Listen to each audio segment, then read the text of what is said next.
கோவையில் இந்தி பேசும் மக்களின் நவராத்திரி உற்சவம். கோவை இடையர்பாளையம் பகுதியில் உள்ள தனியார் மண்டபத்தில் இந்தி பேசும் மக்கள் கடந்த 5 நாட்களுக்கு மேலாக நவராத்திரி விழாவை வெகு விமரிசையாக கொண்டாடி வருகின்றனர். கடந்த 15 ஆண்டுகளாக 8000த்திற்கும் மேற்பட்டோர் இணைந்து இவ்விழாவை கோவையில் கொண்டாடி வருகின்றனர்.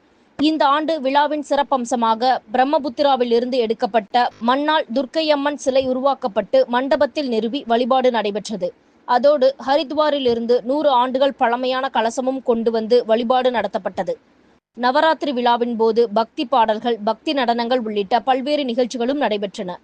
இவர்கள் ஹோலி, தீபாவளி போன்ற விழாக்களையும் ஒற்றுமையுடன் கொண்டாடி வருவதாகவும், பீகார், மத்திய பிரதேசம், உத்தரப்பிரதேசம் போன்ற மாநிலங்களில் இருந்து இடம்பெயர்ந்து கோவையில் வசிக்கும் இந்தி பேசும் மக்களின் ஒற்றுமையை நிலைநாட்டும் விதமாகவும் எல்லாருமே இங்கே சுமாராக 25 லட்ச ரூபா செலவு பண்ணி இந்த மண்டபத்தில் 5 நாளுக்குமே நீங்கள் பார்த்துருப்பீங்க. இந்த கூட்டம் ரொம்ப அதிகமாக இருக்குது. நார்த்துலேருந்து 20 ஆர்டிஸ்ட்ஸ், டான்சர்ஸ் அண்ட் பக்தி பாடல் பாடுறவங்க and Pandit from Kashi, Kedarnath and Banaras அங்கேருந்து எல்லாருமே இங்கே சேர்ந்துருக்காங்க.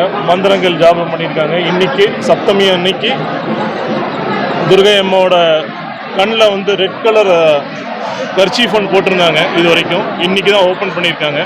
நல்ல பவர்ஃபுல்லாக இருக்காங்க. அதே நேரத்தில் ரொம்ப முக்கியமான விஷயம், உத்தராகண்ட் ஹரித்வார்லேருந்து கலசம் ஒன்று வந்திருக்குங்க.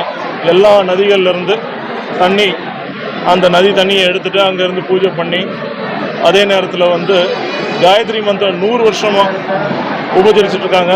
இவ்விழா கொண்டாடப்படுவதாகவும் ஏற்பாட்டாளர்கள் தெரிவித்தனர். எந்தவித பாகுபாடும் இன்றி அனைவரும் சமமாக நவராத்திரி விழாவை கொண்டாட வேண்டும் என்பதே இவ்விழாவின் முக்கிய நோக்கமாகும்.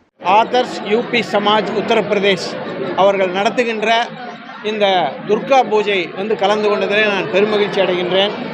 துர்கா பூஜை என்பது உண்மையிலேயே இங்கே இருக்கக்கூடிய அனைத்து ஹிந்தி பேசுகின்ற மக்கள் எல்லாம் ஒன்றிணைந்து அவர்கள் குடும்பத்தோடு இந்த பூஜையை நடத்துவதோடு குடும்ப நிகழ்ச்சியாக இதை நடத்துகின்றார்கள். உண்மையிலே ஒரு மகிழ்ச்சியான தருணமாக இருக்கின்றது.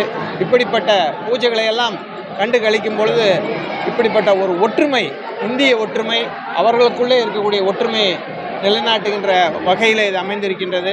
நல்ல ஒரு தருணம்.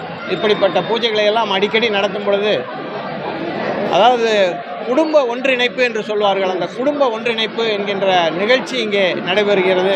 இதனை அடிக்கடி நடத்தும் பொழுது இங்கே இருக்கக்கூடிய அனைத்து இந்தி பேசுகின்ற மக்கள் எல்லாம் பணக்காரர், ஏழை என்கின்ற பாகுபாடு இல்லாமல் ஒற்றுமையாக இங்கே கலந்து கொண்டு அனைவரும் தரிசித்து மன மகிழ்ச்சியோடு செல்கின்றார்கள்.